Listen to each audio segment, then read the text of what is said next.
ndabashuje mwese mbifuriza amahoro, shalom, amahoro adatangwa n'abantu, amahoro ava ku Mana. Icyampa muri iki gihe n'iki gihembwe ayo mahoro akaba mu bugingo, mu mutima wacu, ayo mahoro akagera no mu bantu, ndetse icyampa ubwami bwa Mesiya bukaza ku isi, amahoro akaba mu bantu n'ibiremwa n'inyamaswa zose zikabana mu mahoro, nk'uko ubuhanuzi buvuga ko icyo gihe kizagera ubwo hazabaho ingoma ya Kristo y'amahoro. Amahoro akaganza isi kugeza n'ubwo inyamaswa zitazibuka kuri inyama, ahubwo zikazarisha, n'inzoka z'ubusagwe z'isumu z'ubumara zitazongera no kuryana. Ayo mahoro azagera ku byaremwe byose. Icyampa rero ayo mahoro akatugeraho, icyampa vuba budatinze ubwambi bw'Imana bukaza, ubwambi bwa Kristo ku isi, nk'uko Yesu yavuze ngo tujye dusenga dusaba tuti: Data wa twese uri mu ijuru, izina ryawe ryubahe, ubwami bwawe buze. Icyaduha rero ubu bwami bukaza, amahoro agakwira isi yose, ingoma y'amahoro y'umwami w'amahoro. Muri iki gihe ubwo abari mu iyobokamana ry'ubukristo, christianisme, ari abemera neza n'abemera gahoro n'abatemera namba, muri iki gihembwe Imana ishimwe ko barimo bibutswa, turimo twibutswa ko ku isi havutse umwana w'umuhungu mu gihugu cya Isirayeli, mu muryango w'Abayuda, avuka mu buryo butangaje kuko byari byarahanuwe kuva mu isezerano rya kera, kuva mu gitabo cy'Itangiriro, cyane cyane mu gitabo cya Yesaya. Mu Itangiriro Imana yabwiye Adamu na Eva igihe bari bamaze gucumura ngo izashira urwango hagati y'urubyaro rw'umugore. Aho ngaho Imana yarivuze ko umugore azabyara nta mugabo bahuye, niyo mpamvu havugwa ngo urubyaro cyangwa se imbuto, semence, seed, imbuto iturutse mu mugore.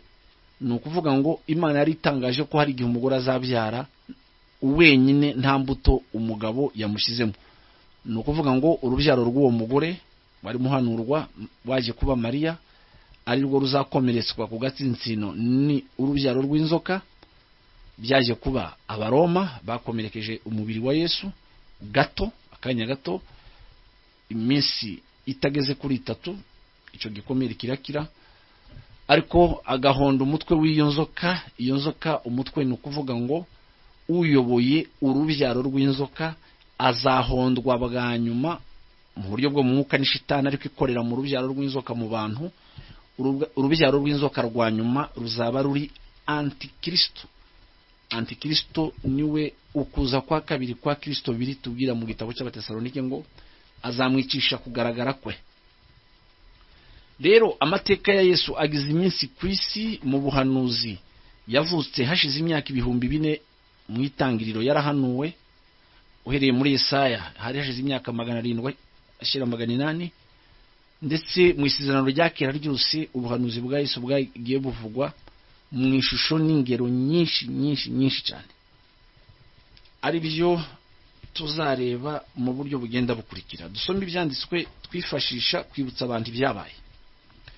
Mu gitabo cya Matayo haravuga ngo Yesu Matayo igice cya 2, Yesu amaze kuvukira i Betelehemu, duhereye mu gice cya 1 kuri 18. Matayo, igitabo cya Matayo igice cya 1 kivuga amasekuruza ya Yesu. Amasekuruza ya Yesu Kristo mwene Dawidi mwene Aburahamu ngaya.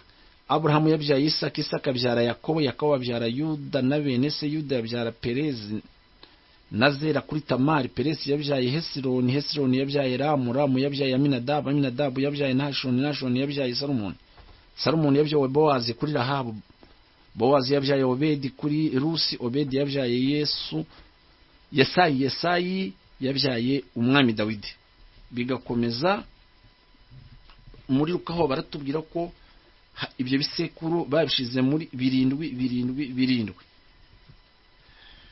Nuko kuri 18 kuvuka kwa Yesu Kristo kwagenze gutya. Nyina Mariya yari yarasabwe na Yosefu, ariko yarataramurongora, babona afite inda y'umwuka wera. 23 na rimwe azabyara umuhungu uzamwite Yesu, kuko ari we uzakiza abantu be ibyaha byabo. Nuko ibyo byose byabereyeho kugira ngo ibyo umwami Imana yavugiye mu kanwa k'abahanuzi bisohore ngo, dore umwari azasama inda, umwari umukobwa w'isugi, kandi azabyara umuhungu azitwa Imanueli. Imana ni ukuvuga ngo hamwe natwe, bisobanurwa ngo Imana iri kumwe natwe. Kuri kabiri, Yesu noneho amaze kuvuka. Yesu amaze kuvukira i Betelehemu mu gihugu cya Yuda ku ngoma y'umwami Herode wari utegetse abaroma n'abayuda muri Isirayeli, haza abanyabwenge baturutse iburasirazuba bajya i Yerusalemu babaza bati, umwami w'abayuda wavutse ari hehe? Aho mwabonye ko Yesu amaze kuvuka, icyo gihe harashize imyaka 2 bari mu nzira.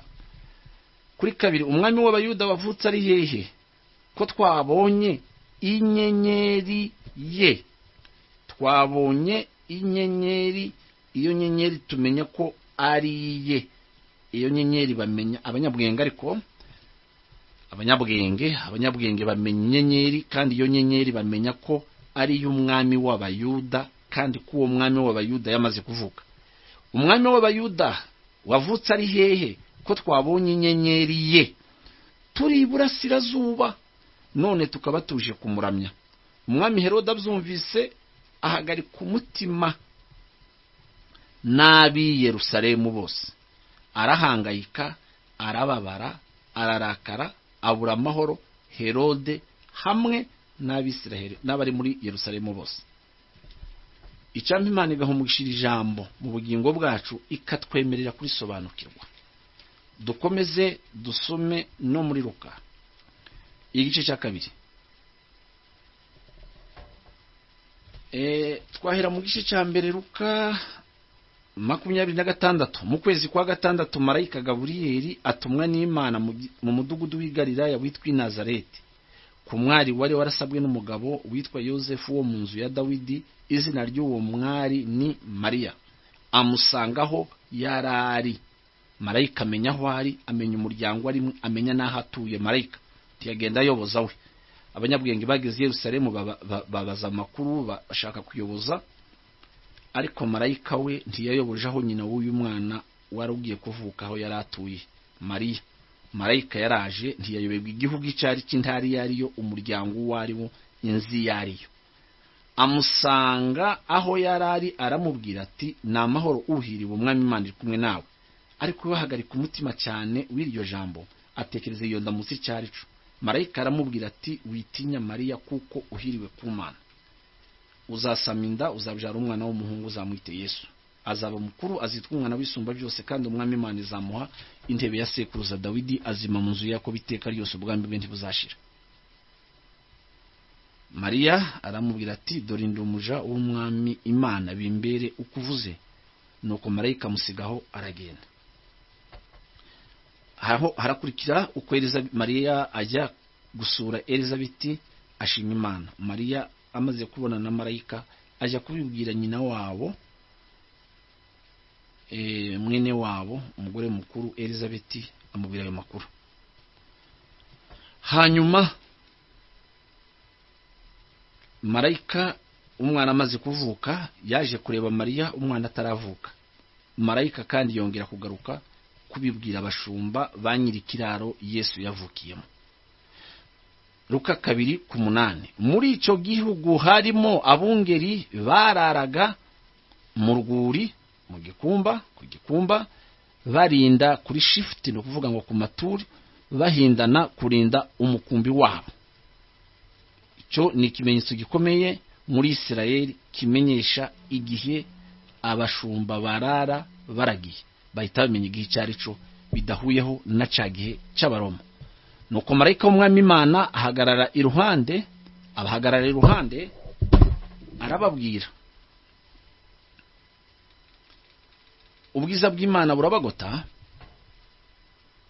Nuko marayika w'umwami Imana abahagarara iruhande, ubwiza bw'umwami burabagirana, bugota impande zose, bagira ubwoba bwinshi. Abashumba bari baragiye barikanga babonye ubwiza uturutse kuri marayika w'umwami Imana. Marayika arababwira ati mwitinya, abwira abashumba abungera ibinka, dore ndababwira ubutumwa bwiza bw'umunezero mwinshi uzaba ku bantu bose, kuko uyu munsi abashumba nibo bantu benshi babashije kumenya ayo makuru nyuma ya Zakariya na Elizabeti na nyuma ya Mariya na Yosefu. Abakurikiyeho ni abashumba abungera ibinka. Ibyo nabyo bifite ubusobanuro bukomeye cyane kuko bizisubiramo kandi. Marayika arababwira ati mwitinya, dore ndababwira ubutumwa bwiza bw'umunezero mwinshi uzaba ku bantu bose, kuko uyu munsi umukiza bavukiye mu murwa Dawidi uzaba Kristo umwami. Iki nicyo kibabera ikimenyetso, abaha ibimenyetso. Muri ako kanya haboneka bari babonye marayika umwe, noneho bahita babona n'izindi ngabo nyinshi zo mu ijuru ziri kumwe na marayika uwo. Abashumba babonye marayika w'Uwiteka, noneho babonye n'abandi ba marayika benshi bari kumwe na marayika uwo. Uwo yari kiongozi, yari umuyobozi wabo ba marayika. Izo ngabo zose abo ba marayika bari barimo baririmba basingiza Imana. Izo ngabo zisingiza Imana ziti mu ijuru icyubahiro kibe icy'Imana, no mu isi amahoro abe mubo yishimira. Aba marayika bamaze gusubira mu ijuru, abungeri baravuga bati nimuze tuje Betelehemu turebe ibyabayeyo. No kuvuga ngo bari kureho gato yaho byabereye, kure gato y'ibiraro byabo, bari mu rwuri bari bagiye kuragira, bigiye imbere y'ikiraro cyabo. Turebe ibyabayeyo. Umwami Imana, ibingibi umwami Imana itumenyesheje. Bagenda bihuta basanga Mariya na Yosefu n'umwana w'uruhinja, ababo baje mu ijoro uwo mugore yabyayemo, Mariya yabyariyemo. Abanyabwenge bo bagize imyaka 2 mu nzira bagenda, naho abashumba bo baje muri uwo mwanya marayika amaze kubabwira ngo umugore yabyaye mujye kureba mu kiraro cya Betelehemu. Bahita bagenda bihuta basanga Mariya na Yosefu n'umwana w'uruhinja aryamishijwe mu muvuri w'inka zabo. Babibonye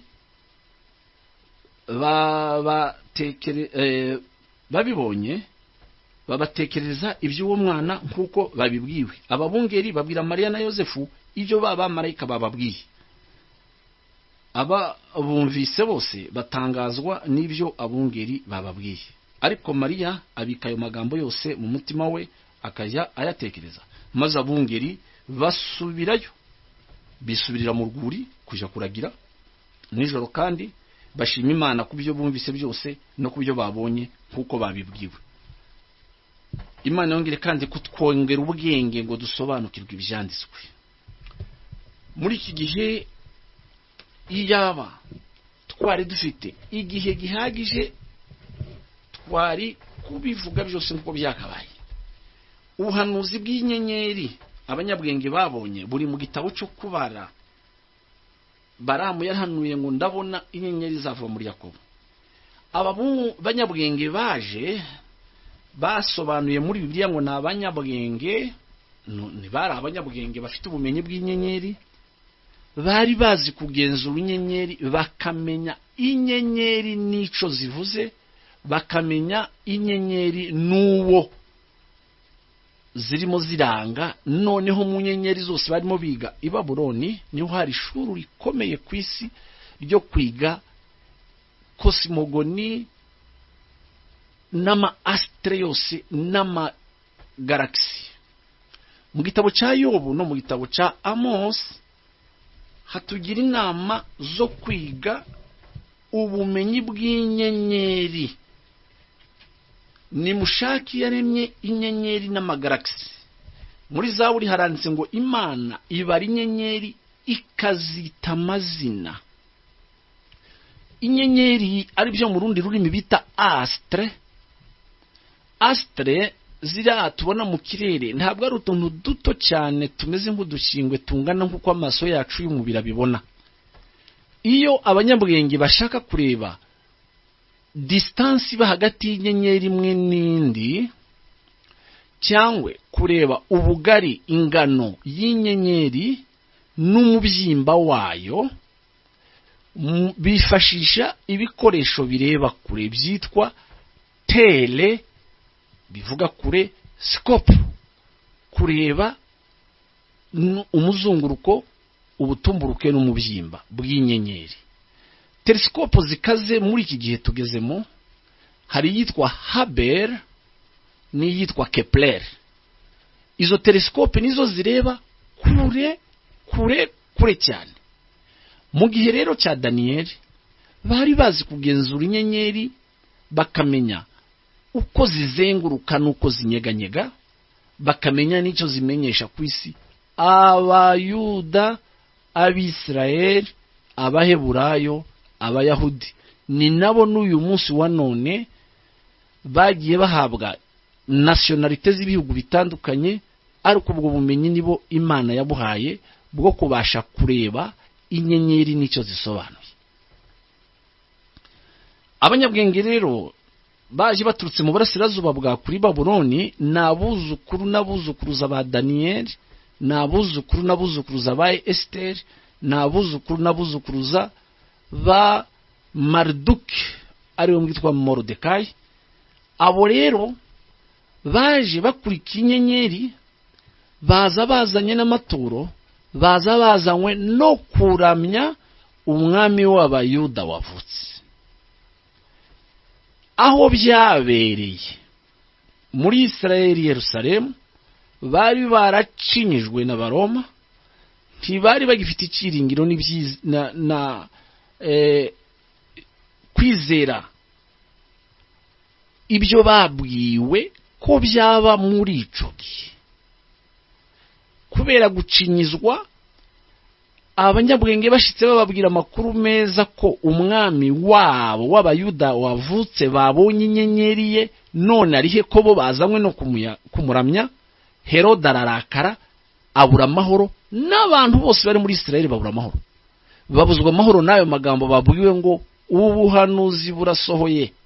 Baranarakara. Herode arakazwa yuko haje uwundi uzaba umwami w'Abayuda, ariko abantu bacinyijwe n'Abaroma nabo bararakara ko haje undi mwami kandi wabo. Niyo mpamvu yageze igihe cyo gupfa k'umwami Yesu Kristo, aba bantu bari baracinyijwe ubugeni. Barabwira Herode, babwira Pilato ngo nta wundi mwami dufite utari Kaisari, nta wundi mwami dufite utari Kaisari. Bari bagize imyaka myinshi barangishijwe ukuza k'umwami wabo, ntabyo bashakaga, ariko byari biri muri gahunda. Uyu munsi wa none rero ukuvuka k'umwami Yesu Kristo kwagenze gutya, byabaye kwiherezo ry'isezerano rya kera, byabaye isezerano rishya ritaratangira, byabaye ari ugutangirwa kwisezerano rishya. Biriya bintu byose byabaye bishushanya ibindi bizaba mu byahishuwe 12. Biriya byabaye muri Israeli bizongera bibe mu byahishuwe 12. Ibyahishuwe 12. Ikimenyetso gikomeye kiboneka mu ijuru, mbona umugore wambaye izuba, ukwezi kwari munsi y'ibirenge bye, ku mutwe yari yambaye ikamba ry'inyenyeri 12, kandi yari atwite, nuko atakishwa no kuramukwa ababazwa n'ibise. Umugore wambaye ikamba ry'inyenyeri 12, umugore wambaye izuba, umugore ukandagiye ku kwezi. Aha harimo haravugwa mu rurimi rw'ingero. Umugore ni itorero, izuba ni Kristo, ukwezi kandi naryo ni itorero, inyenyeri ni intumwa ba message. Kuri 4 mu ijuru haboneka ikindi kimenyetso, mbona ikiyoka kinini gitukura gifite imitwe 7 n'amahembe 10, no ku mitwe yacu gifite ibisingo 7. Umurizo wacu ukurura 1/3 cy'inyenyeri zo kwijuru, uzijugunya mu isi. Ico kiyoka gihagarara imbere y'uwo mugore waramukwaga, kugira ngo namara kubyara gihereko kirye umwana we kimutsotsobe. Iki kiyoka mu mwuka mubi nico cyari kiri muri Herode, wabujijwe amahoro yuko umwana Yesu yavutse. Nyuma abwira abanyabwenge ngo bagende bamuramye, hanyuma nawe bazi bamubwira je kumuramya, ariko afite umutima mubi wo kuje kumwica. Marayika arabimenya, abuza abanyabwenge bikatira iyindi zina ntibaza kubimumenyesha. Noneho mu byashuwe 12, kandi uyu mugore wambaye izuba kandi agiye ku kwezi, afite umutwe wuzuye inyenyeri 12, agiye kubyara umwana w'umuhungu uzakuraho ubwami bw'Abaroma, uzakuraho ubwami bw'abanyamahanga. Turebe kuri 5. Abyara umwana w'umuhungu uzaragiza amahanga inkoni y'icuma. Umwana w'umuhungu wabyawe na Mariya yaraje kuba umucunguzi w'amahanga, yaje ari intama. Naho uyu mwana w'umuhungu uzaragiza amahanga inkoni y'icuma akayamenagura. Uku ni ukuza kwa kabiri kwa Kristo, kuza kwa kabiri kwa Meshahiya. Kuko abayuda ugutwita kwa Mariya mu buryo bw'igitangaza no kuza kwiriya nyenyeri, Yesu ubwe yahanuye kandi ko bizongera bikisubiramo. Yaravuze ngo ikimenyetso cy'umwana w'umuntu muzakibona kw'ijuru, n'amoko yose yo kwisi azahangayika, azaboroga abonye ikimenyetso cy'umwana w'umuntu kw'ijuru. Muri ko haranditse ngo imbaraga zo mu ijuru zizanyeganyega. Izo mbaraga zo mu ijuru zizanyeganyega n'ama astre n'ama planete. Ubwo nibwo bazabona ikimenyetso. Bande bazabona ikimenyetso? Ibihugu byari bituriye hafi ya Isirayeli ntabwo bigeze babonera nyenyeri. Egypte ntiyayibonye, abaturage bari batuye kuri Sinai hafi cyane ya Isirayeli ntibabonye iyo nyenyeri. Ethiopia ntiyabonye iyo nyenyeri, Turukiya ntiyabonye iyo nyenyeri, Butaliyani ntibwabonye iyo nyenyeri, Abagiriki ntibabonye iyo nyenyeri, kandi yari hafi yabo. No mu kuza kwa kabiri kwa Kristo ibimenyetso byose bizaranga ukuza kwa kabiri k'uyu mwana w'umuhungu uzaragiza amahanga inkoni y'icyuma ari ugaragara muri Zaburi ya 2. Haravuga kandi ngo abanyamahanga bazagira imidugararo, imitima yabo yihinde nk'uko Herode byabaye. Ngo iyicaye mu ijuru izabaseka ibakobi babwira iti nije wimikiye umwami wanje kuri Siyoni umusozi wanje wera. Mu Baheburayo haranditse ngo kuri Siyoni n'umusozi w'Imana n'itorero ry'umwami Yesu Kristo, iteraniro ry'abana b'imfura banditswe mu ijuru. Ni bande bamenye ku iyo nyenyeri? Ni bande bamenye ko Mesiya yavutse? Abambere n'ababyeyi bamubyaye, umwari Mariya. Umwari Mariya ushushanywa n'itorero ry'isugi. Izo ni intore zizava mu madini yose zikakora umubiri w'ibanga wa Kristo witwa umugeni w'isugi. Umwari w'umunyabwenge ari wo wa wundi Yesu Kristo yaciye mu mugani nk'abakobwa 5 bari bafite amatabaza yabo. Mariya icyamugize umunyamahirwe cyane nuko yagenderewe na marayika. Marayika aramubwira ngo urahiriwe mu bagore bose, urahiriwe kuko umwami Imana yagutoranyije. Uyu mugore uzatwita yambaye izuba kandagiye ku kwezi mu Byahishuwe 12 ni itorero rizatumwaho marayika mu Byahishuwe 22:16. Amatorero ashushanya umugore mu Baefesi igice cya 5 igice cya 5:33. Paulo yaravuze ngo ubwira bwa Kristo n'itorero rye n'ubwira bukomeye cyane nk'ubwira bugaragara hagati y'umugeni n'umukwe. Ibyahishuwe 19:11. Ibyahishuwe 19:7 bakomeza aravuga ngo tunezerwe twishime kuko ubukwe busohoye bw'umwana w'intama, umugeni akaba yiteguye. Umugeni n'itorero. Mu matorero yose hazavuga impanda y'imperuka. Iyo mpanda ikusanya intore zose zigira iteraniro ry'intore ryitwa umugeni wa Yesu Kristo. Imana Yesu Kristo aritumeho marayika we nka kurya Mariya yatumweho marayika. Ibyahishuwe 22:6. Umwami Imana itegeka imyuka y'abahanuzi yatumye marayika wayo. Ibyahishuwe 22:16. Jewe Yesu ntumye marayika wanjye ku matorero. Mariya rero yashushanyaga iri torero rya nyuma. Ababungeri n'abashumba babonye ayo makuru nabo babwiwe na marayika. Uyu marayika ukomeye waje kubwira abashumba ko ibyasohoye. Mu Byahishuwe 22:16 hariho abashumba bazabwirwa kandi ko byasohoye, byabasohoreyemo babigenzure i Betelehemu. Kubera iki uyu mudugudu i Betelehemu ari w'Imana yatoranyije? Iri jambo bet mu Giheburayo bet bivuga inzu, eri bivuga Imana, heme bivuga umugati. Inzu y'umugati, inzu y'umutsima w'Imana. Rero iyi ni introduction isomo rikomeye tugiye kugenzura cyane. Tuzarigenzura muri detail tumenye igihe Yesu yavukiye. Biranditse ngo mu kwezi kwa 6 atari kuri kalendari y'Abaroma, mu kwa 6 kuri kalendari y'Abayuda. Tuzabibona dushingiye ku butumwa n'igitabo cyitwa ubwiru bw'amatariki yo kuvuka kwa Yesu. Ushaka kuzabimenya abanza rebe mu Isezerano rya kera amafete y'Abayahudi. Iminsi 7 Imana yahaye abari iminsi ariko bicisha mu Bisirayeli bagiraga iminsi mikuru y'umutsima udasembuye. Ibyo bishushanya Kristo. Bagiraga umunsi mukuru wa Pasaka ushushanya Kristo. Bagiraga umunsi mukuru w'umuba ujungujwe, ibyo bishushanya umuzuko. Bagiraga umunsi mukuru wa Pentekoste, ukuza k'Umwuka wera. Bagiraga umunsi mukuru w'ingando. Bagiraga umunsi mukuru w'impanda. Iminsi mikuru amafete abemeramana bagomba kwizihiza nigaragara muri Bibiliya. Nawe iminsi mikuru y'abanyamahanga, iminsi mikuru y'igitondo, iminsi mikuru y'ibiti, iminsi mikuru y'ibicu, iminsi mikuru y'indwara z'ibyorezo bidakira. Iminsi mikuru yabo birababaje kwita ngo ni holidays. Iminsi mikuru y'igitundu ngo ni imitagatifu. Ntabwo ariho abanyamahanga bagira uko babyita, ariko Abisirayeli iminsi mikuru yabo bayibwiwe n'Imana mu gitabo cy'Abalewi 23. Imana iduha umugisha, duha umwanya uhagije wo gutondagura mu buryo buhagije tuzamenye n'igihe bizasohorera.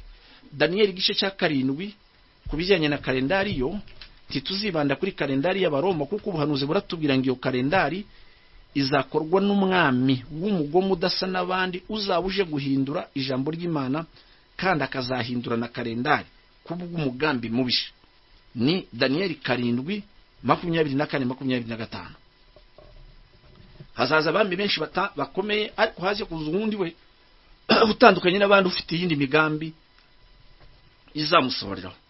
Daniel 7 umurongo wa 24. Kandi ayo mahembe 10 nabona abami 10. Muri ubwo bwami hazabonekamo abami 10, hanyuma yabo 10 hazaza undi mwami, ariko we ntazabasa nabo. Imikorere izaba itandukanye n'abariye barabara abayobozi muri politike gusa. Uyu wazaza ameze nk'umutambyi ndetse muramuzi, ariko we ntazaza asa nabo mbere nabo ba mbere, kandi azanesha abami 3. Niwe uzavuga ibyo kugomera isumba byose, kandi azarenganya abera bisumba byose. Azigira inama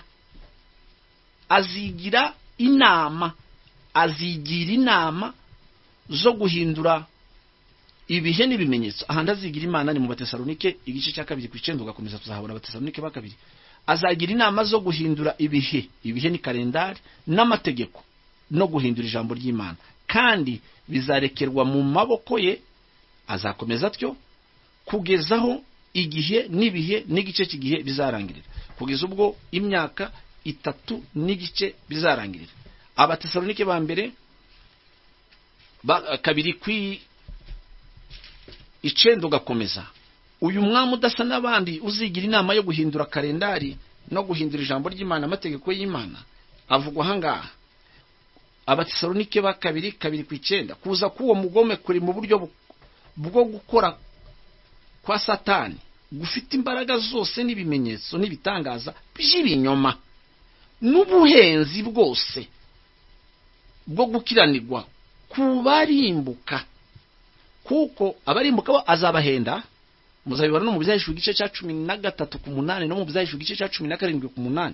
Abantu bose batanditswe mu gitabo cy'ubugingo cy'umwana w'intama azabahenda, azabayobye, kuko azabafite ubuhenzi bukomeye cyane n'ubugombe bukomeye cyane. Kubera iki? Kuri abo bantu kuko batemeye gukunda ukuri ngo kubakize, ngo bakizwe. Nicyo gituma Imana izaboherereza ubushukanyi bukomeye cyane ngo bizere ibinyoma, kugira ngo abatizeye iby'ukuri bose bakishimira gukiranirwa bacirweho iteka. Rero twebwe Imana iduha umugisha wo kongererwa ubwenge kugira ngo tubashe kugira kapasite yo gusobanukirwa ibi bihe turimo. Abanyamahanga bose uko bangana muri iyi minsi, ubuhenzi n'ubugombe baragura bya biti. Amateka y'itariki 25 z'ukwezi kwa 12 ahera i Babuloni imyaka 2000 mbere y'ivuka rya Yesu. I Babuloni bizihizaga Noheli kubwa Nimrod, Samiramis, Tamuzi.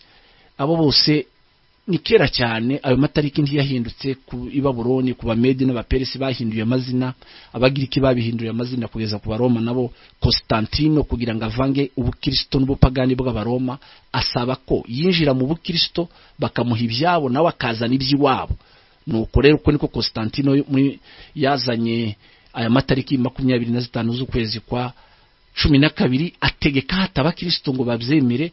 Arabyitirira ukuvuka kwa Yesu, abyitirira ni umwari ukomeye wabyaye Mariya, ariko yaba ari uwo mugore yaba n'uriya mwana yaturutse i Babuloni, ariko Yesu yaravutse. Dukomeze tubyishimire iteka ryose tudahambiriye kuri aya matariki ni imboneko z'ukwezi. Twebwe Yesu akomeze kuba mu mutima wacu ari mukuru, atari agahinja. Dukomeze twaguke mu kumenya neza kandi dukunda ukuri kugira ngo dukizwe. Iri somo tuzarikomeza. Imana iduhe capacity muri Luka 24:45-46 ngabongerera ubwenge ngo babashe gusobanukirwa. Icyamba Yesu Kristo mu mwuka wera akatwongerera ubwenge ngo tubashe gusobanukirwa. Byarabaye mu itorero rya Isirayeli, mu gihugu cya Isirayeli, bizongera kandi bibe no mu banyamahanga mu itorero ry'umwami Yesu Kristo mu Buzayishuri 12. Ya mahoro ya Yesu Kristo, amahoro y'Imana. Shalom shalom shalom. Naho butaha tuzakomeza turebe uyu munsi wa none hari indi nyenyeri zaboneka. Yego byanditse muri Matayo no muri Luka. Hariho